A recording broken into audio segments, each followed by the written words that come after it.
Hey friends, welcome back to my YouTube channel. Today we're reading We Listen to Our Bodies.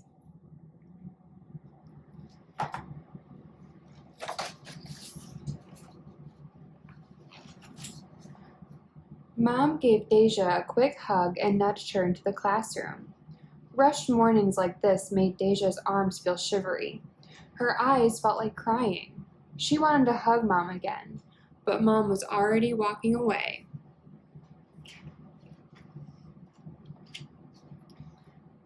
Miss H called out, "The weather is beautiful. Let's head to the playground, everyone." Deja's feet felt antsy. She loved playing outside. On the playground, Deja shouted to her friend, "Try to catch me, Jackson." She took off. She was a fast runner, but so was Jackson. He chased her under the climber and around the sandbox. They laughed and dodged their friends as they ran. Jackson ran closer. Deja's heart pounded harder. She still laughed, but her face felt hot. Her eyes felt wet. Her arms felt shivery again. As Jackson reached out to tag her, Deja whirled around and shoved him away. He fell hard to the ground. So did Deja. She burst into tears. Then Jackson did too. Mr. B rolled over in his wheelchair. "Oh, it looks like you had a collision." He offered each child a hand as they stood up. Deja felt her whole body shaking. She knew she shouldn't push. She had done it without thinking. She worried that Mr. B was angry with her. Instead, he held her hand and asked, "Deja, how is your body feeling right now? It looks like a lot of feelings are happening." Deja took a big, hiccupy breath. She gasped, "I'm shaky and cryy."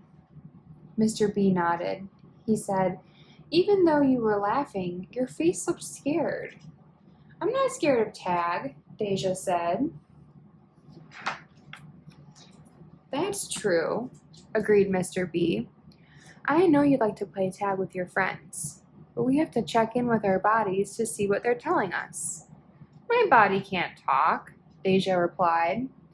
"Well, no, our bodies don't talk like you and I are talking. They talk in different ways.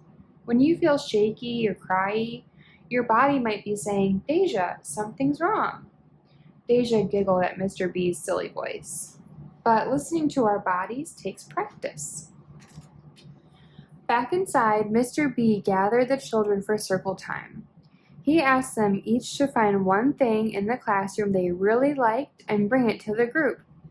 Deja brought a smooth river stone from the science table. It felt cool and slippery in her hand. Mr. B said, "Deja, what'd you find?" Deja opened her hand to reveal the stone.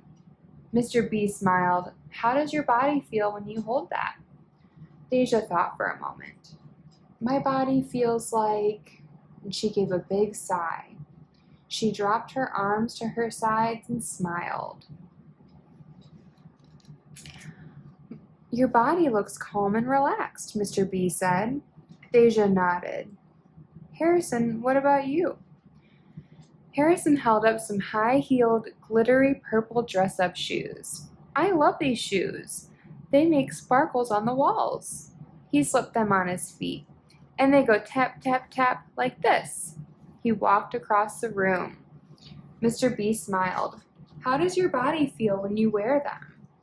Harrison thought for a moment and said, "My feet feel happy, like jumping."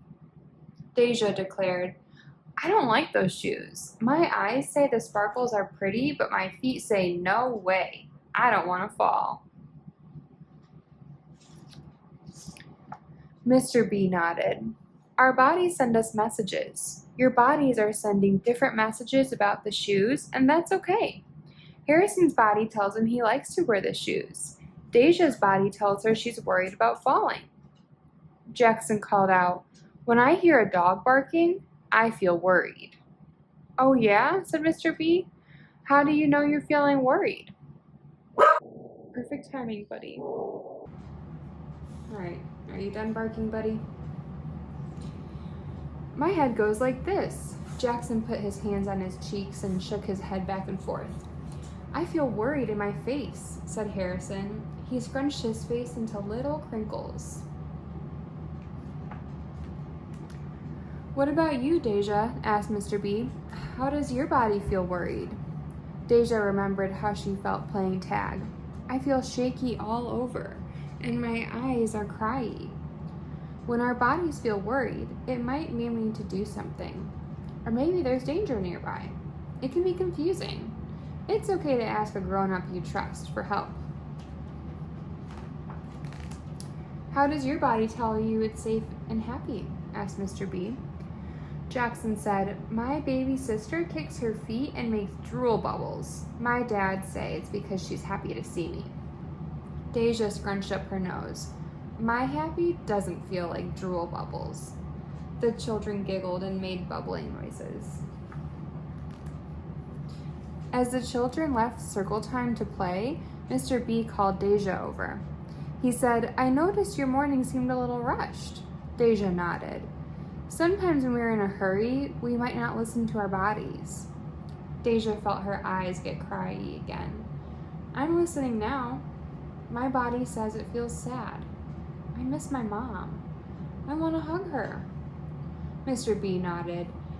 He said, I know teacher hugs aren't the same as mom hugs. What could we do to help you feel safe until you can get a mom hug?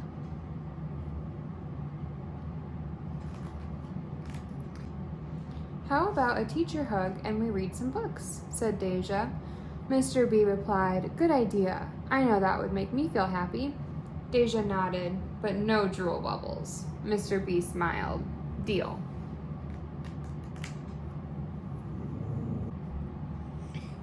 So I'll leave this part for you to read when you buy the book, but I did want to just share a little paragraph that I thought was important. This part right here, trauma note. When we have experienced trauma, it may be challenging to make sense of our body's responses. Sometimes alerts from our brain make it communicated as this is not a drill, all hands on deck, go, go, go. The vagus nerve tells our lungs to tighten. We feel dizzy from lack of oxygen. We start breathing heavily, our whole body is tense and on edge, and we end up in a panic attack. When our bodies respond to trauma triggers or to chronic stress, we often experience a fight, flight, or freeze response. As adults, we may want to try to rationally talk through what's happening with a child. But because they are in survival mode, their heart rate is up, their senses are sharper, and maybe an overload, and their breathing is heavier, and the logical thinking, learning part of their brain is not in control in the moment. There's also a page in the back that includes a song.